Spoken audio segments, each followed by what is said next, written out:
Bonjour à tous. Je voulais faire un petit point avec vous au regard des derniers événements, des derniers développements de l'actualité.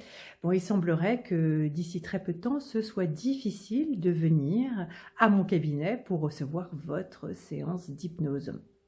Alors, il va falloir s'organiser différemment. Moi, c'est ce que je fais déjà depuis des années, puisque j'ai toute une partie de ma clientèle qui se trouve très très loin d'ici. Certains le savent, notamment en Chine. Alors, comment je vais le faire? Eh bien, je vais le faire par le biais de Skype. Alors, qu'est-ce que ça change pour vous? À vrai dire, pas grand-chose. Vous serez loin des microbes, chez vous, tranquille. Il faudra prévoir un endroit confortable, un bon fauteuil. Il faudra prévoir aussi un ordinateur avec, vous savez, au-dessus de l'écran, la petite webcam. Que cette webcam soit orientée vers le fauteuil confortable dans lequel vous avez prévu d'être. Vous prévoyez également un casque. Comme ça, vous aurez le plaisir de recevoir ma douce voix directement dans les oreilles. Bon voilà, c'est pas plus compliqué que ça. Alors comment faire de manière extrêmement concrète? Bon, alors évidemment, il faut une connexion Internet de bonne qualité, que notre communication ne soit pas interrompue. Ça, c'est le préalable absolu.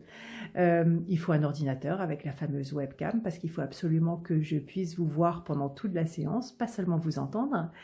Il faut aussi, bien avant tout ça, prendre rendez-vous. Alors ça se fait sur le site Doctolib. Doctolib, Ève, Elisabeth, Martin. Et une fois que vous êtes sur ma fiche, vous cliquez sur le motif consultation à distance par Skype.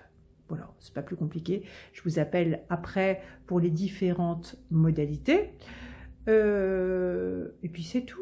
À vrai dire, vous restez confortablement chez vous, ça ne change pas grand-chose, et puis vous aurez le plaisir d'être complètement accompagné, mais encore une fois, différemment, puisque ce sera depuis chez vous. Je vous dis à très bientôt.